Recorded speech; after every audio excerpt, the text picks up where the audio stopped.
See this many people here today. I'd like to start with introductions. We'll go around the room. Tell us who you are and what organization you represent or your interest here. So maybe we'll start with Michaela. Perfect. I'm Michaela, City Council and Liaison to the Downtown Business Alliance. Lisa Oberski, Chaska Historical Society President. Jeff Kurth, SRF Consulting, representing the county on the Trunk Highway 4110 Angler project. Sarah Rennie, representing the county for the Highway 4110 project with HDR. And Jones Coffee. Sydney Seifert, Parks and Rec. Matt Alville, Events Marketing for the Southwest Metro Chamber. Yeah. So Sarah Anderson, PLL Studios. Ellie Westerholm, Westerholm and Associates, American Family Insurance. Amelia Westerholm from E-Card Tattoo. I'm Ken Cramp and I'm in the process of purchasing Size Bar and Grill, so I should take that over June 1st. wonderful. Congrats. Good morning. Yeah. I'm Dan Keyport. I own the Chaska Depot building and I'm president of the Downtown Business Alliance. Well, good morning. Hi, I'm Krista Fleming and I own the Chaska Mill and I am the secretary of the Downtown Business Alliance.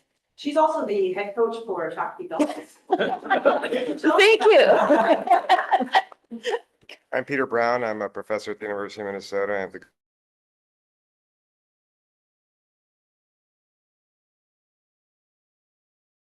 good for who you're going to hear from in a few minutes. I'm Ian Klein. I'm one of the members of that team with all the nice adjectives. Eric Hansen, student there. Noah Falded, student as well. Lily Sugimura, also a student. Steve Ritz, founder of Fitness First and Chaska and Excelsior and vice president on the Downtown Alliance board. Julie Grove, I'm with the city. I've had the pleasure of working with the students all semester and excited that they're here to present today. I'm Krista, I'm with City Communications. Elise Sturman, city staff. I'm Ken Angel, I'm the administrator for the Downtown Chaska Association. And Nate Cabot, Community Development Director of City of Chaska, working with student group as well. Do we have anybody zoomed in? We do, we have a lot of Zooms.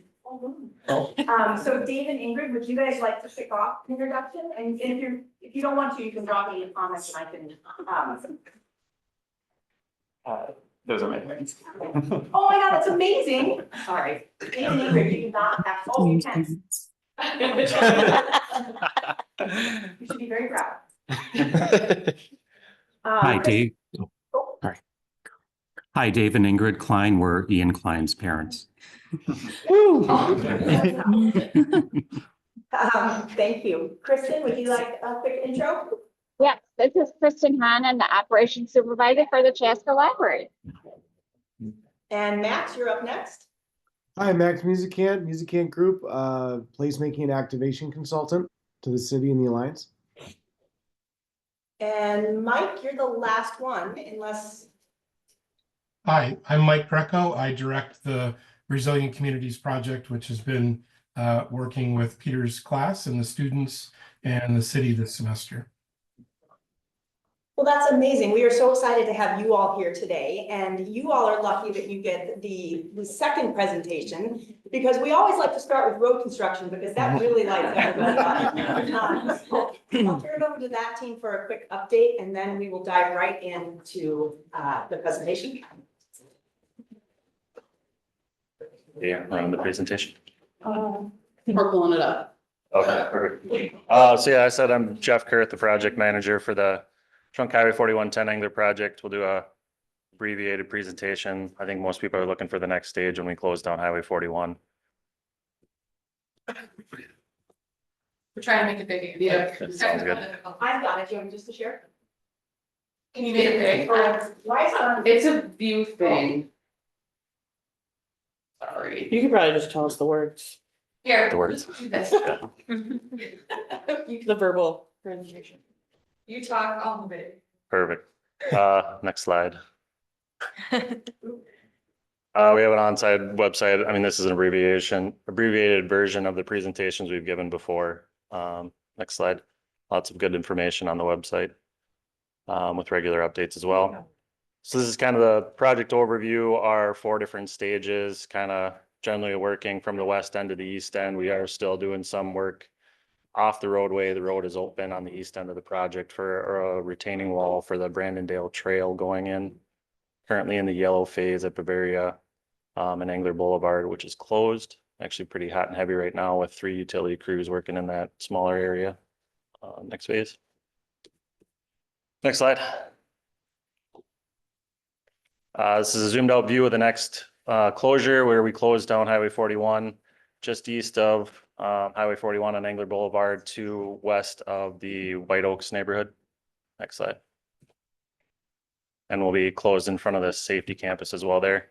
This is the detour access route for the White Oaks neighborhood. They'll have access from the south side of Highway 41 and Angler. We'll take out the median so they can take a left turn off of northbound Highway 41 onto White Oaks. And we'll maintain access to White Oaks across Angler Boulevard. Will be passable at all times, but maybe not, it won't be paved at all times during there. Next slide. So I guess the biggest thing I think we're still trying to track, the next closure of Highway 41, our project requirements are they can't close that intersection until the schools are closed, which I think June either 6th or 7th would be the day after school is closed. So we're shooting for that or shortly thereafter to close Highway 41. The other requirement for that closure is that Angler Boulevard and Bavaria are reopen. So hopefully still on track there the next week or so. Pretty significant in terms of the project schedule and hitting that schedule overall. Yeah, and then the rest, I think we have some upcoming events we're gonna do, and there's, like I said, the good information on the website and regular communications going on. Yeah, so I don't think anyone here is with the White Oak business area, but we will be having a neighborhood meeting just in case anyone is on the 21st at the Valley Evangelical Free Church. Another plug to sign up for the email update, project updates on the project website. We're sending those out weekly with just progress and what's to come in the next week on the project. And then the project webpage also has all of the detour closure and access route maps available. If obviously this next phase is going to impact the downtown area most heavily. So please, as always, reach out to me if you need any sort of access route map created for your business. Like we've mentioned before, we already have created one for downtown specifically, which should work for everyone, but just let me know if not. And then prior to the closure, there will be signage up informing the public of the closure 10 days before the actual closure begins. So that's all I've got. Any questions? What time on the 21st is that meeting? 5 to 6. 5 to 6. Okay, thank you. Yep.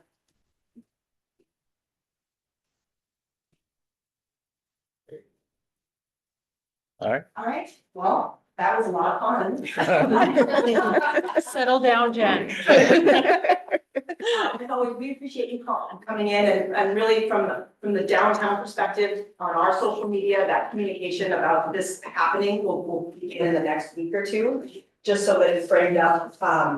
And it is signed, the new route off of Angler is signed, but it's backed up to downtown. I can't think that's good. Which I think is also helpful, something that maybe that's a way to get downtown off of Angler other than going 41. For going. Yeah, so, yes, so I think we're in about as good a shape as we can be for communicating this and supporting people getting downtown. And we'll play it by ear like we did last build construction season. And if there are questions, if we're seeing things come up out there, then we'll ramp up. Yeah, and like with the first closure, the last closure at Bavaria and Engler, of course, the first week or two always brings hiccups. So reach out with any issues, questions, concerns. We're happy to work with you to ensure that it gets resolved. Thank you. Thank you all. Thank you. Thank you.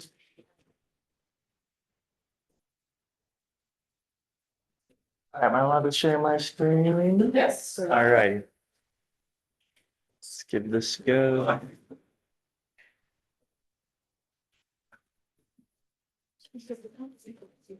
There might be a slight delay. Okay, I was gonna say. Weird. It's in full screen on mine. Check the screen share and see if it pauses sharing. Sometimes it does. So let's retry one more time. Share window presentation. Maybe not this one.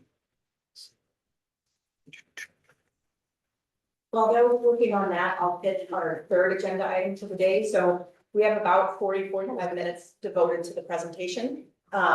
A part the team presenting and then some Q&A opportunities. And then we're going to talk a little bit about some of what Max has been working on that we can also activate when it comes to City Plaza, Pocket Park, some different ways to think about social media marketing. This is key though, I think, to our building a broader plan. Because I think this will fit into not only what Max is suggesting, but also some other ways that we can activate them. So I'll turn it over to you all. All right, thank you. Yeah, hi. Thank you for joining us this morning for our presentation titled Pathways to Place Activating Downtown Chaska's Paseo Network. This is our amazing, self-motivated, all of yeah, we're all students at the Humphrey School of Public Affairs, and we're all actually about to complete our master's program. We're about a week away from graduation. Thank you. And this is our final capstone project. But before we begin, we'd just like to say a huge thank you to everyone who supported us throughout this project. So our advisors at Humphrey, Stina and Peter, the amazing team at the city, Julie, Ashley, Nate, and then of course, many of you from the DBA who took the time to help us complete our interviews. We definitely appreciate your time and your insights. So this project is part of the city's vision to create a downtown that's a community hub and a vibrant economic center while also maintaining its small town feel and historic charm. So in the past, this has been a bit of a pedestrian hub, but I'm sure as you all know, there is a highway that goes down your downtown, and that comes with a unique set of challenges, including the grain, gravel, garbage issue. So next slide. Our goal is to provide recommendations to the city to improve the Paseo network and draw on placemaking principles that creates a lively downtown while keeping in mind some of the constraints and the unique aspects of this area. So this is our study area. As you can see right now, we're in block 3. We wanted to highlight the highway that goes right through downtown. So that's the red line. And yeah, this is general study area. And then we're trying to highlight the Paseo network. So as you can see, the white line is what's already there. And then that red, dark maroon line is what is supposed to be in the future. So project objectives. Sorry, it's loading right now. You're good. Getting the wheel of doom. Come on. There we go. Perfect. So our project objectives is to find a clear direction for the Paseo network. What is next for this space? How can we activate it? And then again, a more defined identity and purpose of the Paseo network. And then develop a positive environment for Chaska's businesses. Also attract additional visitors and residents to the area. So how we formed this project is we did a lit review looking at the wayfinding project through the city, the comp plan through the city. We looked at Paseo activation toolkits that similar cities have done. And then we did some qualitative research with interviews, also doing some observation research, and then all of that compiled into recommendations. So we'll get to all of that soon. All right, once Get done with the wheel here. Okay. So the first step was to do literature review to come to some basic terminology, like first of all, what is a paseo? We talked to some of you guys and kind of heard a similar confusion from you guys. So back in 2007, another Noah from the U of M defined paseo in a city plan called and said paseos are a leisurely stroll or walk outdoors, or it's the streets or pathways that you do such a walk on. So we have kind of an idea of what a paseo is, but what is placemaking? What are we trying to do to the paseo? So placemaking is a process focused on high quality public space. And so we're trying to make the paseo high quality public space, but how we're going to do it? Well, the process considers the needs and aspirations of the community. This room right here. And so really, when you think of a place, when we're trying to make a place, it's taking the people and taking their needs, aspirations, their wants, and applying it to a good space, and that's where you come to a real place. So there's many different types of placemaking, but we focused on traditional placemaking, which is just sort of the general community attitude at large, mixed with more of a retail perspective, since this is a downtown business alliance, this is a downtown asset. And what makes a good place is some sociable components. Are there people stopping, communicating? Is there uses activities? Are people playing music? Are they playing games? How are they functioning in the space? Is it accessible by parking, through public transit, through pathway of bike or sidewalk? And then is it comfortable in image? And the image goes beyond just looking nice. It also has to do with what we think of the space. And one thing I want to start to apply to your thinking right now that we learned from the literature review is that alleys are underutilized community asset.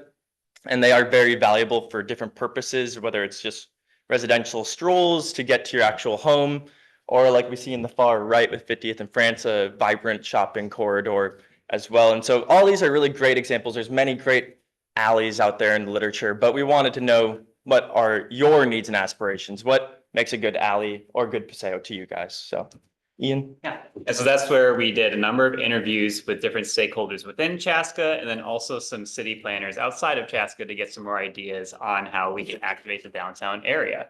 And so our interviews spanned from March through April. We met with 11 business and property owners in Chaska. We met with 9 Chaska city staff and other officials related to the city of Chaska. And then outside of Chaska, we met with 5 city planners and people with experience with placemaking. So out of those 25 interviews, we got some notes and we listened and we synthesized our thoughts into a couple of key themes. So first, we're going to talk about what we heard outside of Chaska. So when it comes to the professionals with city planning experience, some of the key themes that we talked about in terms of placemaking is the advantages of art-based attractions. That could mean relying on local artists to come up with ideas for statues, murals, etc., to make a space more lively. We also talked about the need for public engagement. So that includes having horizontal relationships with city, business owners, residents, working within the community and all different areas of a community to make a space special for everyone. We also talked about how to fund this. There are multiple different funding streams that can come from the city, from the businesses, developers, and more. And then, of course, parking. Talked a bit about parking, but as has been discussed before, as long as there is an asset or a value to going to a certain place, people will find a way to park. And that's something that we heard as well in our conversations with city planners. Plan with people, not for people. Find what people think is unique and special about a place and respect that. Don't ask what people want, ask what they care about. Chaska is presented with a great opportunity. These are some of the quotes that we heard in our interviews with city planners. Yeah, I believe that last quote, they also said that they're jealous of working with Chaska since you guys have such a great opportunity. So, and then we heard from you. So there were a number of interviews that we did with people in Chaska. And across these interviews, we came up with a few key themes that resonated throughout. So I'm going to go through these. First is an increased desire for more events downtown. So already there are some fantastic events done by Parks and Recreation, by the Chamber of Commerce. And so what people wanted to see was more events so we can bring more people downtown and highlight the businesses in the area and also come up with just special events that are unique to Chaska. We also heard conversations about signage, and that gets to the idea of having clear directions of where people can go to find businesses in Chaska, to get to downtown Chaska. Again, the city has already done some work on this, so continuing that work is something that is welcomed. Increase in integrated trail usage gets to the idea of the trail system in Chaska and the regional trails that connect to Chaska. How can we improve the use of those trails to get people into the downtown area? A need for positive branding was also discussed. So this gets to get at the idea again of how can we talk about the assets of Chaska and leverage those in our social media communications, in our word of mouth conversations about Chaska. So finding ways to hone it into a complete comprehensive branding plan is something that was discussed. Last couple of items here, increased communication and outreach. There are a lot of people that want to know how they can make downtown a better place. However, sometimes there are communication silos that just arise from having a city, a DBA, business owners within that, and residents all wanting to learn more. So we will recommend talking about increased communication. One of the last themes was that there are some business owners in downtown that have done a really good job of using their buildings for multiple different purposes. So that could be having a business during the day and then having a yoga studio or an Airbnb or something that is outside of the normal business processes that building is used for. The better we individually do, the better we do as a collective. If you want a vibrant business, or if you want a vibrant city, you need businesses.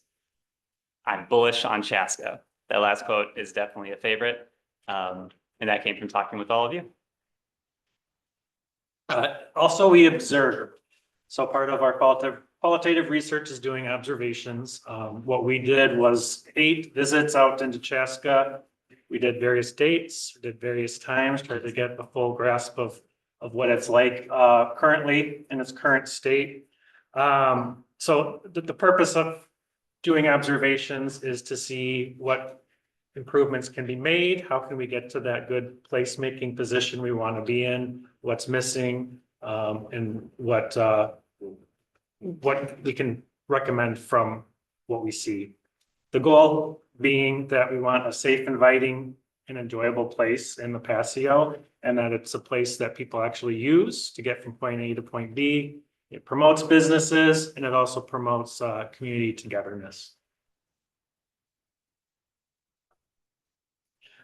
So one of the most visible things that we saw in our observations is the utility boxes within the Paseo network. They're very prevalent right now. It's an obvious necessity, but definitely glaring when you're walking through it. That in addition to garbage cans, some of the garbage cans are still out there and not completely enclosed. Those 2 items I think are probably what most makes it feel like an alley still, as opposed to transitioning to a Paseo that we're looking for. Next is missing crosswalks. The pathway as you go through the Paseo, whenever you cross the street from one side to the other, currently there just isn't crosswalks painted on the roadway yet. And as you can see from that one picture, Sorry about that. yeah, but your car is currently blocking the Paseo, so we don't want to have that. And then there's a couple spots within the Paseo where the Paseo is actually shared with some vehicular traffic. The most glaring is between 2nd and 3rd. You have 2 city-owned parking lots that currently has access into the Paseo. It's a necessity. There's no getting around it. Public Works needs to access it. The Paseo is still has some utilitarian purposes with the trash cans and loading and unloading. So it's nothing you can get around. However, it is an issue if you're going to have people walking. They have little ones in tow. Any vehicles on the Paseo, we definitely want to try to limit as much as we can. While we've been here, there's been improvements made. So one of the limitations of doing the observation is we did it from February, March, and April. So obviously it was winter months. There wasn't much public interactions that we got to witness. would have been much more ideal if we could have done it in the summer. But it's a part of our class. We can't control that. It's a semester long time period that we had. Tried to do the best that we could. We still thought we could learn a lot despite that limitation. One of the things that we did notice is, as we were going, another limitation is that the city is still working on it. There's still lots of things that are being added. We know that there's going to be more signage. There's a master plan for more signage. So there's definitely a lot more of that coming in. It looks great. Historical decorative imagery is coming. Hanging planters this summer. More lights are coming. In fact, we just saw some added very recently, the string lights. And then we know that City Square Park is going to have some rehab work done as well, which will be really nice. Additional observations. So increased lighting would be nice. So the city has more lighting plan. However, when we look at lighting, I wasn't necessarily referring to just within the Paseo. Some spaces of the Paseo, there's more private land between where the Paseo ends and where businesses starts. And there's some dark areas in that. So that would be on the businesses to just add a little bit more lighting there. Currently, there's few attractions or art. Currently, few personal interactions. Again, that's referring to people just what we saw spending time in there, going for walks or whatnot. We didn't see that in the wintertime. People parked and scurried to where they were going, but didn't see that. And also it's very new. So we know that a lot of people aren't real familiar with the Paseo in the community. Also, even the businesses aren't necessarily real familiar with what the goal is. And hopefully today we're going to learn a little bit more about that and guide you guys in helping you do that. And part of that would be improving the rear entrances of businesses, even if you're not expecting individuals to be coming off the Paseo and entering through your rear.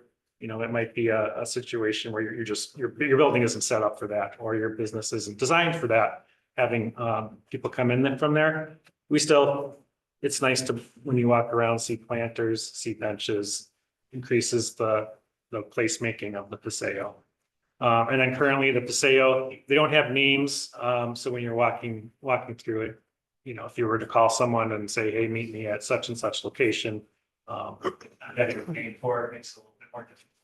And also, it doesn't rise it to that level of what it is. All right.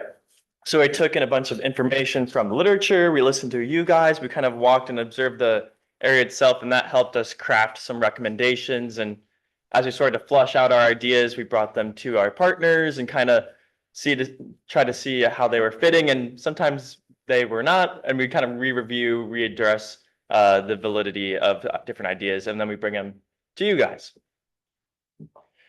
So first off, what we learned is that our project is about more than just a Paseo.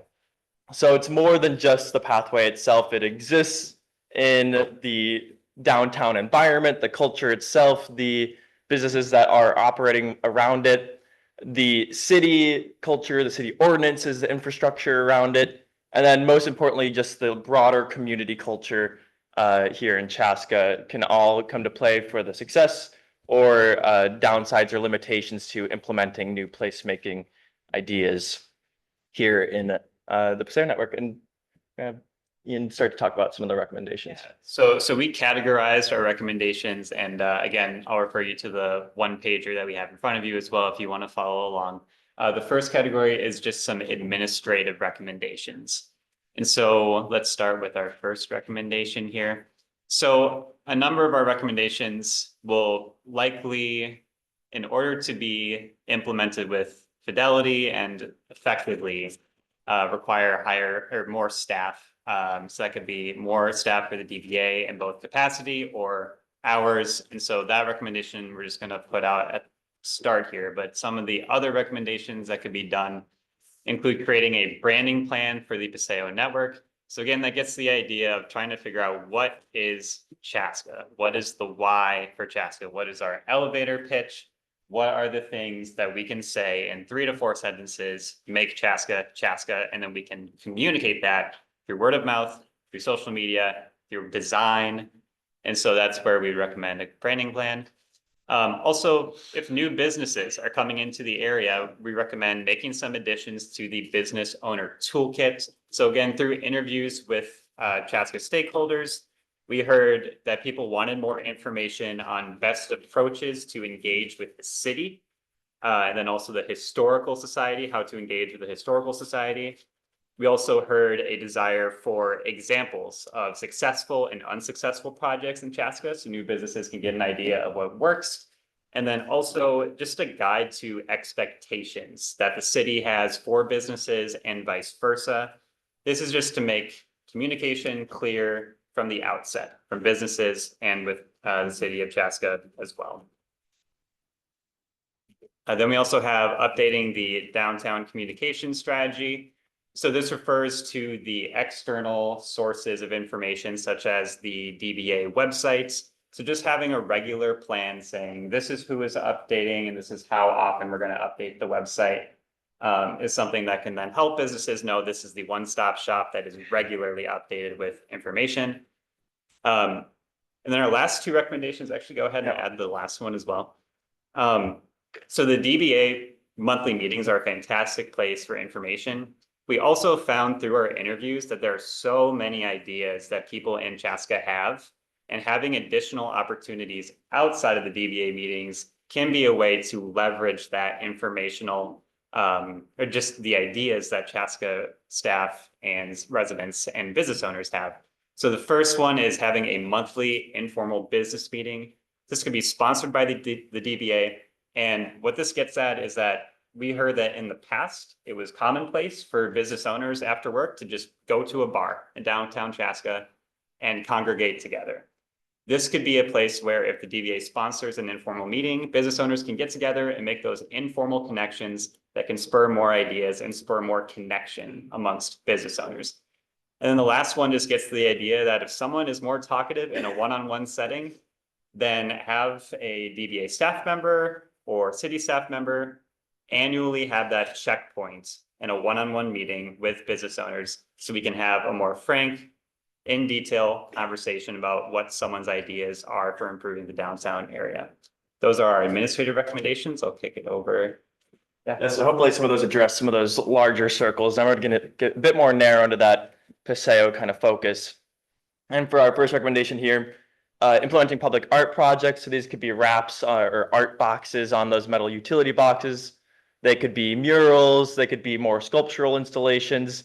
It really just depends on the price point. It's going to look at anywhere 20,000, 200,000 if you go too big with it.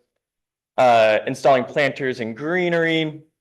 And so this is going to make the place more vibrant, more inviting along the paseos, whether it's just more detailed landscaping. And then to help kind of organize and implement public art, we highly recommend a placemaking / public arts commission. This could exist in the DBA. I hear that's somewhat in consideration, or it could exist within the city. But that's just important for the community itself to kind of receive the input and leverage people's ideas to make sure history, the actual culture, is being implemented in that art. So right now the city is installing history kiosks. We heard a couple ideas about memorialization and history in the Paseo. And so we recommend turning those kiosks into a history walk. So each is a checkpoint that takes you deeper into the culture of Chaska. And then lastly, creating photo opportunities is going to help the DBA and the businesses itself brand and market themselves and become an attraction for people to want to go and take their photos there. So right now, the prevalence of utility boxes may seem like a downside, but maybe it could be an opportunity for some art. So there's different options we can go with. You can memorialize the Chaska brick. You can go with some more indigenous or local patterns, or maybe you want to go with more of a rustic patina to it. I think that's going to happen in 10, 20 years, no matter what. So other different ideas, you could bring back the historic fire bell. I believe that's downstairs somewhere I read, but it used to hang in the alleyway there. And maybe some greenery. Just some vines, some landscaping on the sides, planters and so on. This is really excessive, but it would be fantastic. And then lastly, some amazing photo opportunities already exist here, but just playing off of that, and Ian will come back and take more photos. Okay, jumping into recommendations regarding use and activity. One strategy is to pilot pop-up games and events in or around the Paseo. Oh, sorry about that. I was listening so well. There can be new events, but you can also expand on some of the established events and lean on those community partnerships. So for instance, partnering with the American Legion for some beanbag or cornhole tournaments. Some interviewees expressed a desire for some of these more small scale events, which can serve as a testing ground for businesses to market and just explore with relatively low risk attached to it. Another recommendation is to provide guidance on business displays. So what kind of advertising is allowed in the Paseo? Sandwich boards, are bigger displays of merchandise allowed? And what can these businesses do with their alley entrances, their facades, to maybe create a more inviting atmosphere? This strategy stems from some interviews that expressed some confusion regarding signage guidelines. I think particularly the sandwich boards.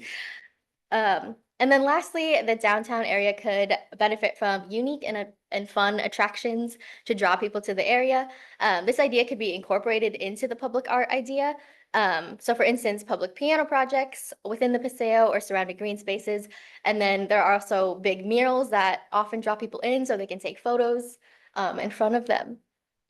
Yeah. Some, Yeah, these are some visions of what it could look like. some pop-up games there. Is that a real thing? Street curling is a real thing. Okay. $5,000 for that rink there. Okay, next for our social ability recommendation. So we think creating new themed events would be helpful for the Paseo network. Also piloting and integrating food trucks, music, and vendors. So kind of jumping off of what Noah was talking about with the historical walk, that will be coming to the Paseo network soon. Maybe creating an app so we can track where, well, not we, but the city can track where people are going within the Paseo network and encourage people to venture out and seeing where businesses, where people aren't going, and can encourage people to go there. It also can be a reward system as well. So creating a game out of the app, seeing where people go, and then if a business is getting more people to go to that business, they can get a swag item. So any type of little thing that goes with your business. Also, themed events is something that we heard in our interviews. So pickleball in the Paseo network or popcorn in the Paseo network, kind of going off of the P in the Paseo. Yeah, and then go to that next slide. So I threw in some pictures here. That top one is from Waconia. They have a themed event called Pickle Dickle Days. Nickel. Nickel. Nickel Days. You're like pickle. Pickle batter. Yeah, I know. We're taking it while it's available. Yeah, so they have a similar structure to their downtown. So they do several events. They have like a 5K run. They have a basketball tournament. So it's similar to your downtown layout. So it shows that it can happen and creative things are happening. I threw in Tater Days. It's my hometown city of Brooklyn Park. So we pull on our history, which it used to be a potato farm before it was developed. So we do Tater Days, and it's like a week-long event. We do carnivals, parades, all that stuff. So again, something that could happen here. And then the other pictures are the Paseo Art Festival in Oklahoma City. So they set up tents. It's vendors from the local downtown businesses, and then there's some street music. I have a quick note on this one. Yeah. Sorry about that. But yeah, since there are limitations with having events in the park, and then also the Paseo is a really limited space as well, perhaps there could be some more leveraging of the parking adjacent to the Paseo. So bringing in some tents and food trucks into the parking area there, and hopefully attracting lots of people. Yeah, sorry. Next is access and linkages. So very simple. Recommendation we have is to add protective crosswalks in those gaps between the Paseo that cross the street. Obviously that improves safety for pedestrians, and that will also make it so cars can't park and block. Name the Paseo path. So this is part of kind of branding. Give the Paseo some substance. Right now, not many people are really aware of the Paseo, the concept, and what the vision is. Naming those Paseo paths, well, like I said, if you're heading downtown or you're holding an event, it's going to be held at Brick Lane, Paseo, and Second Street, or what have you. So it just kind of adds some depth to the Paseo. And the next would be increase Paseo references and wayfinding plan. This is not just for wayfinding, it's for everybody. Paseo, Paseo, Paseo. Make it part of the community lexicon. Make it so it's got some substantial oomph to what downtown Chaska is. Develop Paseo network map. We know that there is signage coming. This is more of just a general recommendation for the future as things pop up. Just constantly remember, put out that Paseo map. Businesses can print them off, put them in your business perhaps, but we just want to try to really get that out there. It's been mentioned a few times, the signage policies or ordinances in the city. Explore amendments to help businesses promote their stores. There's funds available out there for doing some front or for doing signage updates. Explore doing that. There's still some confusion, like we'd mentioned, about what signage is appropriate, what isn't. The sandwich board seems to be something that we heard quite a bit pop up with some confusion there. And then a good opportunity for signage that is used is for special events, having big banners that kind of promote downtown, put those out ahead of time. Businesses themselves put out extra signage for specials during like a fire and ice event, help kind of tap into that special event crowd. And then lastly is to develop strategies to limit cars on the Paseo. A couple ideas that we have for that is to explore putting speed bumps vertically along the Paseo where they meet the parking lots. It'll help make traffic, if they do enter the Paseo, it'll slow them down. But also it might help with just making people think twice about even wanting to enter the Paseo. And there's access in and out from the roadside, so there's really no reason for most cars to go down there. Another possibility would be, it's not as attractive, but you can also put up signs for authorized vehicles only. Make it so that's, only trash cans and businesses when they're loading and unloading are going down there. It might help limit some of that traffic. So here you can see some of our pretend images. Got the addition of the crosswalk. No parking on it, please. Yeah, no parking. Okay. So yeah, we have a huge laundry list of recommendations, and I mean, the real question is, who's going to do it and how are we going to pay for it after this?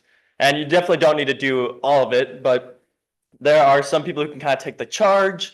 DBA definitely is one of the only people who can take charge on increasing capacity or hours, but they can also enhance some of the business connections, some of the more programmatic pieces in the Paseo. And then the city can take care of a lot more of the ordinances, a lot more of the administrative pieces that are maybe restricting new ideas. And then largely a lot of these things are going to happen on a spectrum where both people are going to need to collaborate and share information and receive information from each other. And then maybe the least fun part to talk about is the funding of it. And so we're going to start with both, because that's maybe the most lighthearted piece of it all. But you can pay for it with grants, donations, partnerships. These are the creme de la creme of getting funding. Because I mean, you don't need to pay for it as much yourself, but it's also the least reliable and ever increasingly less reliable in the current climate. So the DBA has a few funding options, membership dues and membership expansion right now. I think dues are around $75. And I'm not sure how many members there are, but they can increase revenue for funding either by increasing membership or increasing the dues. Additionally, there can be sponsors for different events or within different newsletters and things like that to increase funding that can be directed towards some of the activation. And then service district expansion. So right now, I think it's 88 cents per $1,000 of property value within the district goes to the SSD. And so expanding that district could decrease the burden of the members within it. And then I kind of put the next two below the bar of not really recommended. I wouldn't really recommend increasing the service district charge. There were some hesitation around property taxes and the increasing evaluations on the pressures of the business community, but it's an option. So for the city, there's a few different taxing mechanisms to increase revenue for funding some of the more expensive projects. So there's lodging taxes, vacancy taxes, sales tax, short-term loans that they give to the business community. And then put below the bar, property tax levies, increasing that. We don't really want to look into that. And then we don't really want our city to go into debt and do any bonds either. So the question of who pays is more of a question of who benefits. And so is it the community? Maybe we want to look at more larger taxing schemes or valuation payment schemes. Are the businesses the main ones benefiting? Is it visitors? Maybe look at the lodging tax, consumers, a sales tax, attendees, maybe there's service charges for programs or events, and so on.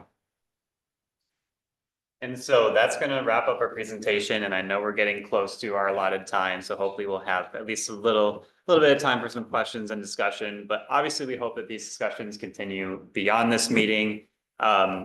I want to commend the city, the DBA, for the work that they have done. Obviously, I think this spring there's been a lot of movements and there's a lot of forward momentum. So we encourage that to continue. Last note is just Chaska being the #1 small town in Minnesota. What does that mean? What does it mean specifically to be the best small town? Because if asked, there are probably a lot of good answers. And so I would recommend all of you think for yourself, what is that elevator pitch? What are those 3 to 4 things that make Chaska special? And specifically the downtown area and the Paseo network. How can we leverage those to make Chaska remain #1 small town? Thank you. Thank you.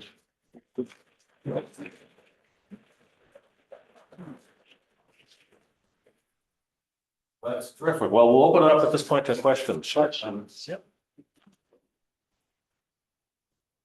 I just have a comment. I would say, nice work. Thank you. You know, you're getting us out of our box a little bit, which I think is valuable. We're that. So that's, thank you. And I think it comes at a time where there's a lot of positive change happening. You know, we mentioned size and the new path it's on, Cuzzy's exiting and Southern Social coming in. We have movement on Cooper's, like there's a lot of, I think there's a lot of new energy coming in. And I think these recommendations for us to think about, and then some of what Max has shared, like it's just a really great time to push some of this stuff forward. And like Dan just said, step outside the box, that we've been doing things and do things like this. And we've seen more people at this meeting in the last 3 to 4 months than we have in the last 3 to 4 years. And that's also important. We can't have the same 5 people sitting here every month thinking the same 5 ideas that we've always thought. Like when there are new people here, that's how we again continue to step outside that box and figure out better ways to do it. So this was, I think, a great turning point for us. Just want to offer a word of thanks to the student group. I think you all, rose to the challenge in a really helpful way. I think we go back, I don't remember when we engaged in this discussion last summer.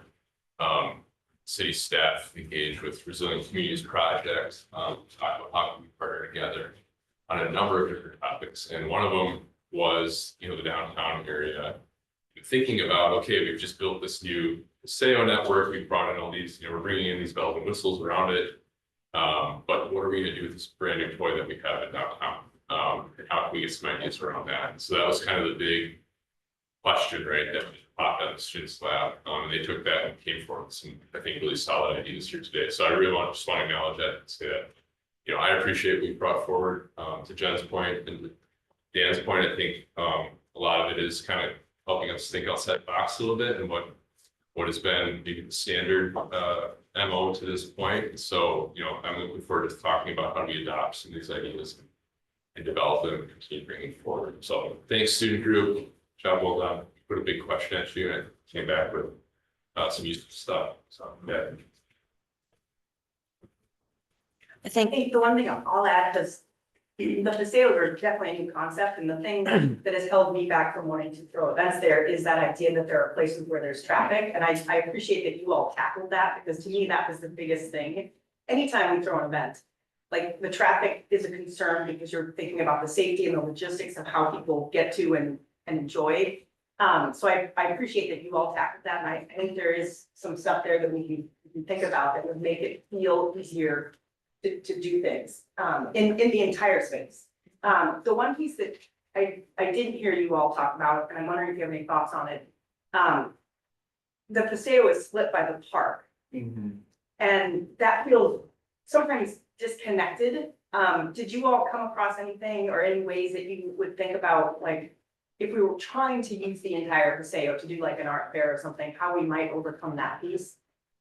I'll take that for a little bit. I just want to say that concern was echoed throughout our interviews as well. People not feeling entirely sure what City Square Park could be used for. With that said, there have been people who have noticed that having music in the park has been something that people are attracted to, specifically residents on that side of town. So that also kind of goes to one of our recommendations about the piano project. You want to? Putting the pianos in the Paseo? This is the Eden City Square Park area. Oh, I don't have too much to say specifically on that right now, so I just have another thought in my head. But yeah, that's definitely a huge limitation, but also a benefit having the park break up the Paseo. Because it does kind of, when we first walked it, we had to divert and walk the sidewalk square and then cross back over again. But I can't really speak for exactly what can be functioning or built there without more feedback from the tribal communities. But if you can limit the pathway as far as connection and also as far as continuing activity there, would be definitely useful. Any other comments from the team there? No, but something for us to look forward to. And I wanted to also add a note that our report will be available after the next week for sure. But it's hefty and there'll be some different touch points there that might kind of address that answer a bit more, hopefully. Did you have a? Yeah, I was just gonna say, I think some of the recommendations are things that we've actually have done in the past. But I think you're highlighting the fact that we have a different view of different people and different things coming in, and we need to revisit some of those again because they had maybe worked and then they weren't working, and now, you know, coming back again to take a look at some of the things because we have new faces and we're in that position. So I think that's one of the things I was kind of taking away from some of it too. Yeah, I had heard similar remarks too, as far as like trying new vendors market before trying this or that. I guess a big part of that is keeping that communication really heightened and keeping people engaged, and they'll want to participate more in the future. Hopefully, I suspect. When you guys met with the other cities that talked about Chaska having a really good opportunity, were any of those like shining stars that we should look at and visit and pay attention to? Would you shout out Bloomington? I would just say, so a couple of things. In the past few DBA meetings as well, there's been talk about what are other cities doing, and people have clearly in this room taken notice of what other cities are doing. One city that is nearby, it's actually where I grew up, Bloomington. Bloomington has a public arts commission. They also have done a number of things related to placemaking towards the South Loop and Mall of America area. And so when it comes to sort of ideas for placemaking and public arts, I would say the materials that Bloomington has online, that could be a place to look for. Yeah, I believe they're one of the first to ever have a placemaking commission actually, but definitely different size, so a little hard to say the budget's not gonna necessarily be one-to-one comparison or anything like that, but.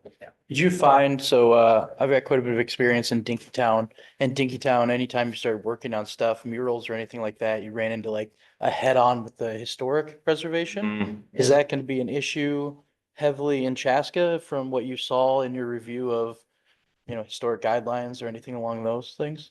I'll just say, I think that question is a perfect encapsulation of just sometimes the just information silos and gaps that need to be bridged. So that's a question that's not just a question that you're raising. That's what other business owners are raising as well, is trying to understand how to make sure that they are in compliance with the historical aspects of Chaska and the code related to that.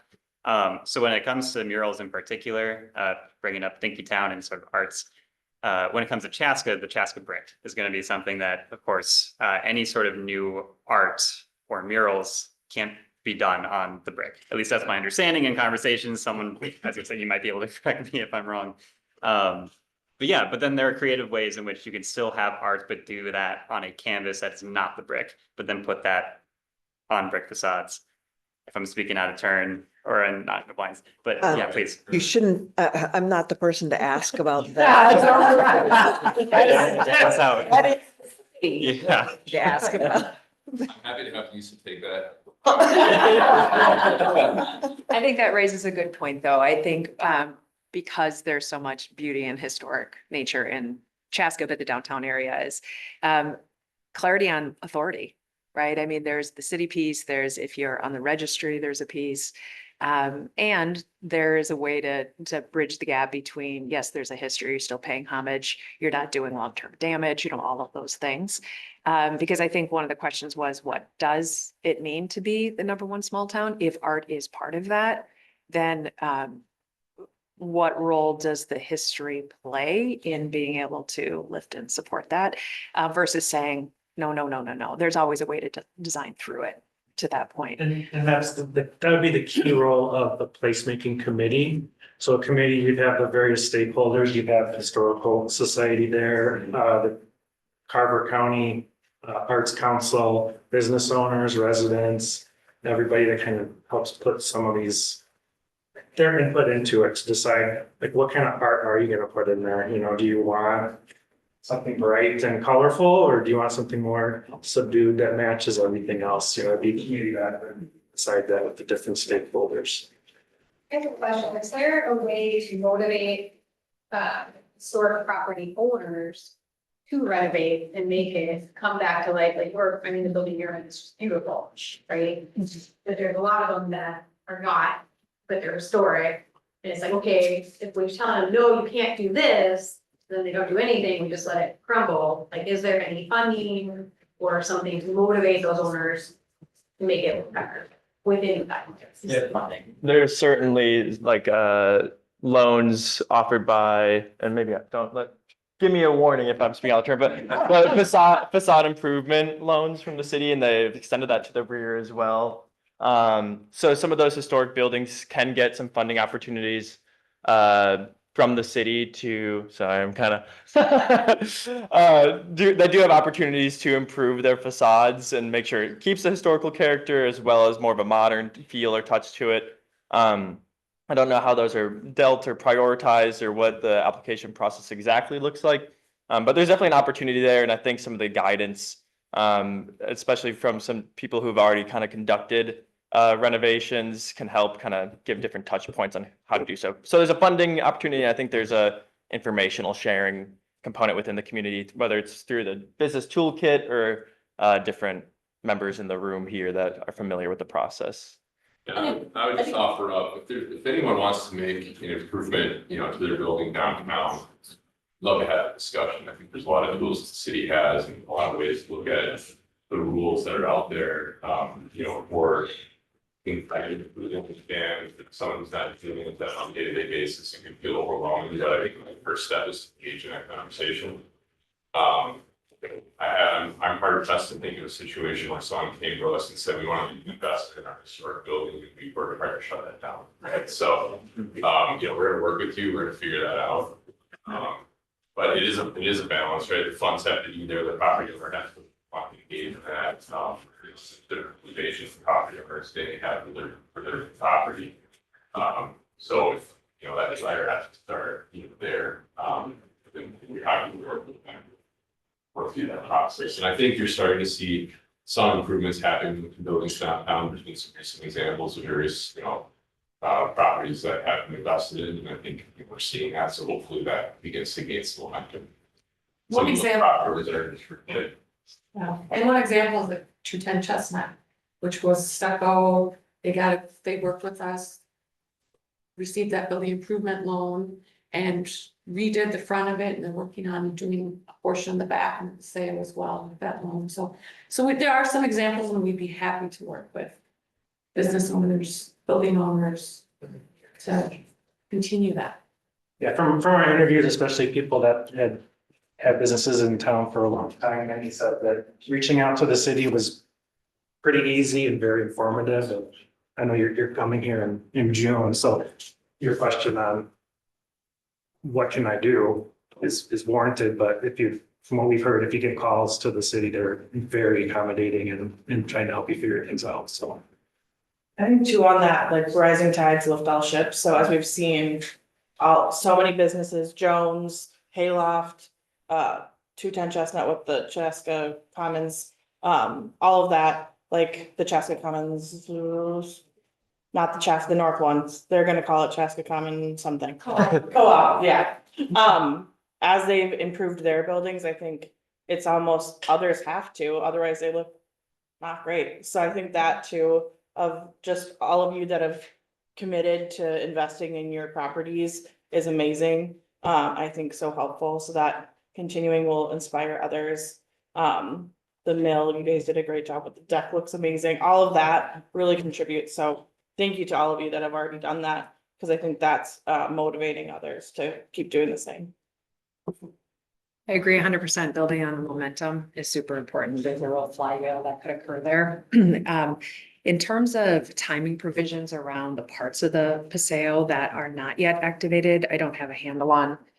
Is it waiting for funding? Has it been scheduled? Is scheduled? Curious to know how we complete the loop.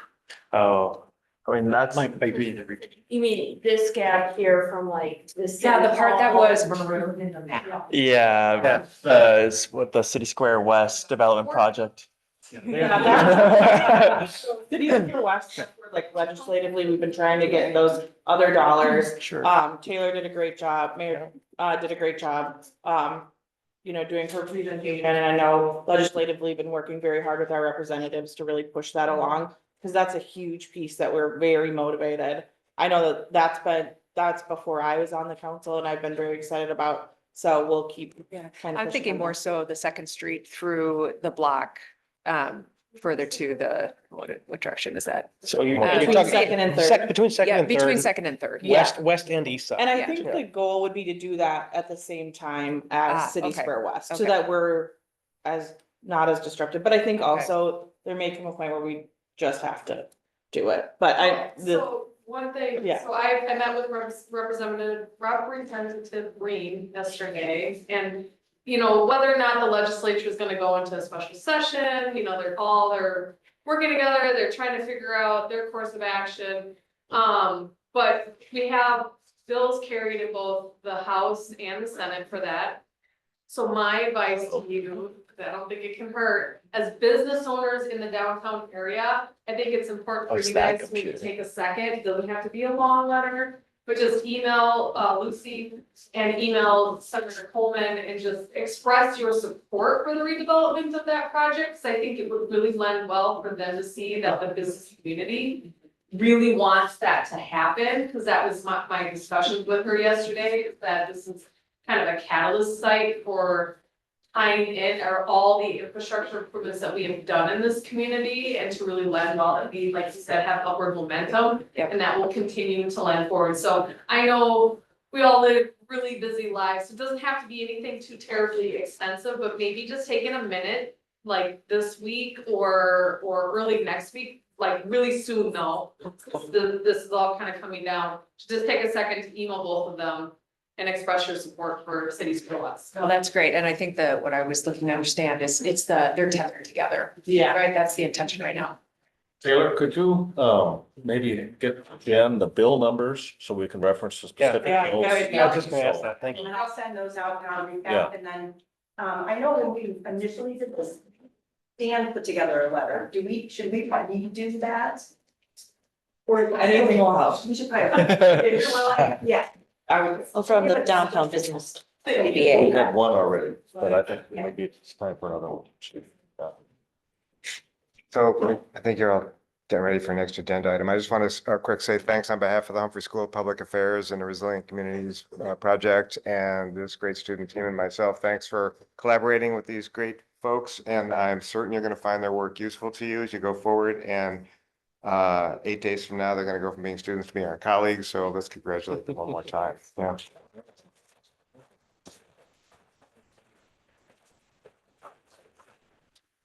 Yes, thank you all and congratulations on your upcoming graduation.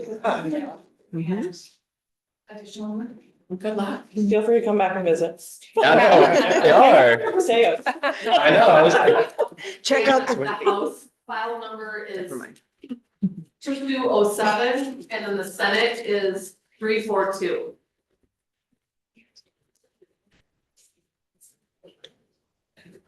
I think the students might need to do one last thing and write a letter before they graduate. If it helps That's at least- our work come to fruition, that definitely would feel nice. You're welcome to sit through the last exciting part of our meeting. That's one of them. So the last part of our meeting is to talk about some of the work that Julie and I have been doing with Matt, his recommendations. And it's more just to bring you all up to speed about where we're thinking of going. There's a lot of approvals and budget things that we're working through. But I want to get the ideas out there, so that you all can lean in with anything that you're thinking about these things. We really are in a couple different phases. One is very event focused. And we've heard that come out of their presentation too, is we know some of our events have moved out of the city. So how do we bring some things back in here that make it a destination for people to come into the hub itself, not Fireman's Park, not that other park that I can't think of, it's Lions thing. So one of the places that we're looking to activate, and we may toss this around a little bit because we're talking about how to activate the Paseo too, but initially Max had recommended activating the plaza out here, right outside that we walked through, because of the connectivity between the Legion, the History Center, the library, and then just this open space that we can start to activate. And what we're thinking of doing, the other piece that we've talked about is that one-off versus series tend to work better. People get used to the regularity of something happening, and then they know they can always come down on a Saturday afternoon. The library has story time, the History Center is open, the Legion has the bags out, and we've got music and an ice cream truck. We really are focused on family-friendly events. We heard that a lot in the resident feedback, is that they want a place to come as a family, that's activated. So that's the plan we're thinking of right now, is a weekly series on Saturday afternoons tied together with those 4 hubs. So we're looking to meet with the History Center, the Legion, and the library to kind of plan and ideate on this. But that would be one piece that we're looking at. That's a little easier to bring to life. We have event budget money, so we could afford to bring a singer in. The other thing that we've noticed as we've kind of explored this, we talked about Rhythm on the Rails and kind of how they theme their music. We looked at Maple Grove and how they theme their music, because we don't necessarily have the sponsorships right now to go do a Rhythm on the Rails. That's more of a longer term vision, but we can definitely find some artists and figure out how to theme these things. So there's like a rock day and a kids day and a country day. So giving people, again, different ways to come down and engage with things. The other piece would be, you might remember the term pocket park. I think Nate coined that several years ago, and it's been something that we're kicking around. It's that open space in between Wagner and I don't know that building. Sure. Klein Building, Klein Bank, yeah. the old building. We're looking at bringing a park, an activity center there. That would be a place that, again, families could come and play. We're kicking around like ping pong tables and cribbage boards and musical instruments, just all kinds of different things that we could activate that space with, so that we've got another destination outside of City Square, outside of Paseo, to draw things in. That one's a little bit more of a longer term, because there's a lot more budget implications from the city's perspective, less ours, because that's not a project we could fund. So that's a work in progress still. But if that piece were to come to life, then we could think about ways we could activate down there. Like we've always talked, the more we have different locations, the more we, like the team just mentioned, teaching people the walkability of the Paseo. That's the whole idea. We want to get people down here, get them to a location, and then get them out and moving around. And some of that is then the communication aspect, which you guys also mentioned. You might remember years ago, and Krista said this, like we've done some of this stuff, and we stopped doing it because we weren't getting a bang for the buck. So we're gonna bring back a newsletter. We talked about this ago, but the first one will go out next week, and it's a community-based newsletter. So in Max's resident survey, he was able to garner a great deal of emails, which has always been what we were lacking, and why the first newsletter wasn't really a hit. Because when you're only sending it to 100 people, it's not. But we're in a different space now. We don't have the Herald. A lot of the news that is coming is online or in social media. So that newsletter will take off, and it'll start by sharing all the events that we're building on down here, including stuff happening in Fireman's Park and including things that the chamber is doing. So kind of that one-stop shop for everything that's happening down here. It's going to focus a lot on what's happening with the businesses down here. So if you've seen Julie's email, she did a highlight on business. That could be something that we talked about doing, but we really want to bring attention to the new businesses coming here. There is a lot happening down here. There is a dog groomer, and there's a new bread place, and there's what's happening at Cuzzy's. I don't know if you know, but we now have somebody coming in Cooper's spot. So there's a lot of really great things happening, and we want the community to know that. You all mentioned it, and Max has mentioned it, and we know that sometimes you get on social media and the vibe is that like downtown is dead. And we all know downtown isn't dead. We just have to be the ones that continue to share that it's not. And there is great things happening down here. So that newsletter is one piece of that. The other piece, and we're gonna do a meeting with a social media consultant. I'm using that word loosely. And then we'll bring more back to you, because this would be a significant spend. But we've talked about the fact that like sharing out things on social media we're not getting the likes that we used to. There are new ways that people do things. They're on TikTok, they have reels, and we're not quite to that point yet. So one thing that we could do is leverage someone to help us build that. A lot of the success we had during road construction was that we had two influencers come in and do reels, and look at me, 50, and I'm calling reels out. We had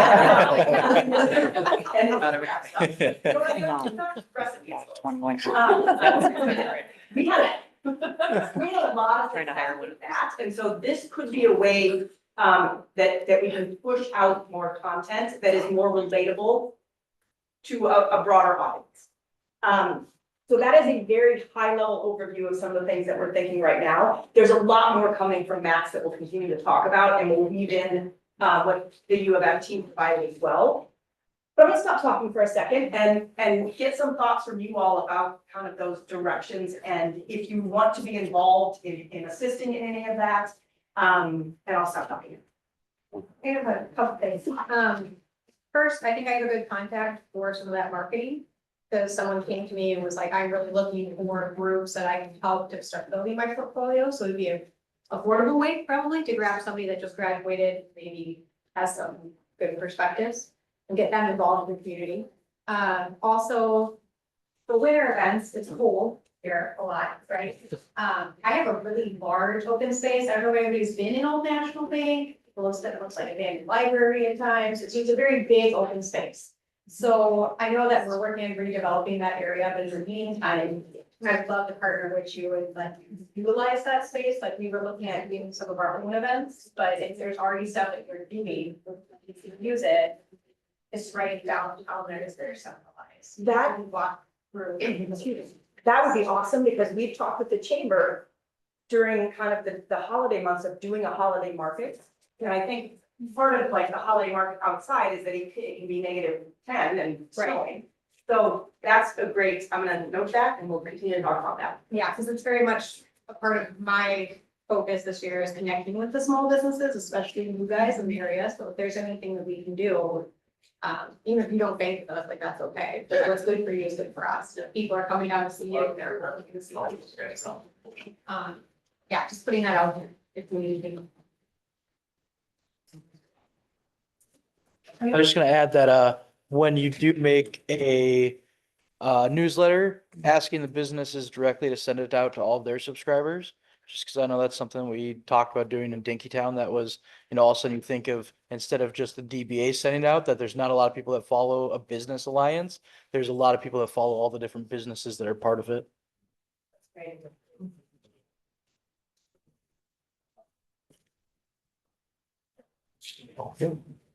Any other thoughts, feedback? All right, the plan would be for the city to work through a lot of their to-dos. For me to put together kind of the budget implications for us. And then for us to come back at the June meeting, look at the timing of these events, look at the budget and do approval so that we can move forward. I think we're thinking from a concert series perspective, if we could get something up maybe after the 4th of July and run it through like right before school goes back, or maybe even into school. I don't know, we'll play around with it, but we're looking at that Saturday afternoon mark because the library has story time, and so we know there's some people coming down. The other piece too is the, I don't know if we have anybody, I zoomed out, if the library's on, they can chime in, but they're really interested in this as well because they feel like there's a lot of people that aren't aware of them being down here. And it's funny because I look at them and I think they're such a great draw. But if they're feeling that, then this is a way for us to kind of, I think, close the loop for all of us. All right, Julie, good, Ms. Leach. Okay. So if anybody wants to just talk up, one-on-one with me, feel free to do and go. We'll be working on it, we'll be running back this month with an idea. Be happy to have anybody join in. The other piece that, so you might remember Orange Wall Creative used to be down here. They helped us a lot for West Nuggets, then they kind of like moved around, like everyone did, went home and did stuff. Well, they are back down, they are up Trone. And they used to do a lot of free business education. So we're gonna ask them to come together and do a little bit of social media education, because like we talked about, it's changed wildly in the last couple of years, the way that people are receiving information, and we felt like as a business community, we could all learn something from that. So watch for that as well. They're on, I haven't asked one yet, so hopefully you're in. With that being said, we didn't formally announce the Cooper set, so do we want to do that? You did. Yeah, last week. Talked about it At the last week. meeting, but you can again, there's different people here. Or Yeah. somebody can. We should. Hold on. I'm not there. It is, so I guess for those that don't know, the Cooper site, that went, okay, the name's not in the biweekly, I guess I don't know the name. Loma Bonita? Correct. Loma Bonita, so they have several other grocery and or convenience stores throughout the Twin Cities. They're working on rehabbing one in Richfield.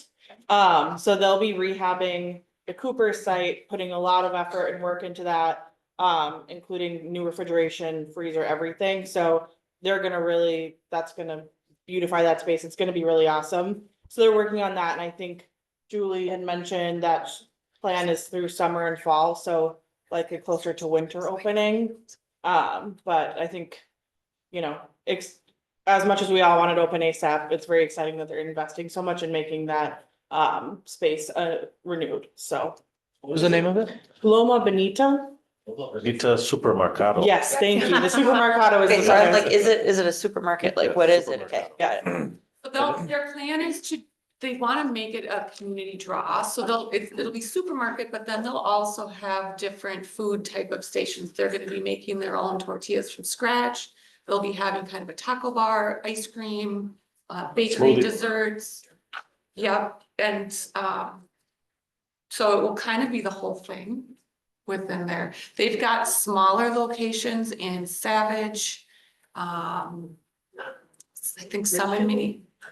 Richfield, they're opening one currently. Columbia Heights. Columbia Heights. You been? I really like their Savage spot. I stopped there on the way when I used to go to grab things like grocery items. All of them get packed. The parking lots overflow, all of them. Very popular. Good to hear. And then Southern Social, which is going into Cuzzy's location. They just recently closed. And I don't know if anybody's driven by. I think they're starting to get Garbage was outside. downstairs on, but they're hoping to open the summer yet. They're just kind of gonna do a little bit of a facelift out there and then get things open this summer. And we're really excited to meet you. And I don't know if you want to talk about size and. Yeah, you know, my history was with Raising Cane's. We had a franchise in Minneapolis, so I operated those for 16 years. Live in Carver, so my favorite thing about Cane's was our community involvement. You know, going out and doing events at the university especially. Transitioning to, you know, something closer to home. I'm excited for the next round of being involved in the community. Something like Size with, you know, 60 years of experience operating. It's going to be a fun challenge to be able to try and bring that to a modern age, not from the customer standpoint, but a lot of the operations and systems. But so far, my time with that team has been awesome. Meeting the regulars and the locals is mind blowing. It's everything you'd ever want. Meeting Greg Davies yesterday. So all of a sudden, the person that used to work there when it wasn't Bill comes in and talks to you. Like, that's a really cool opportunity. So it's been really fun so far. Have some good ideas. What? This is family's milk. I know. Yeah. What are the chances that like I would get to meet him all those years later and actually hear stories about the original Psy? Like, those things don't happen unless you find the right place in the right town. And that's the type of things that I think we can use to be able to make that space really special. You know, placemaking thought process, the same thing with the interior of the restaurant, you know, things that tell the history, the stories of Chaska. Those are the fun things I'm excited to work with the historic community on, and then also just kind of making some fun changes to be able to bring a lot more families into Size and make it a fun place. Well, we're excited you're here. Thank you.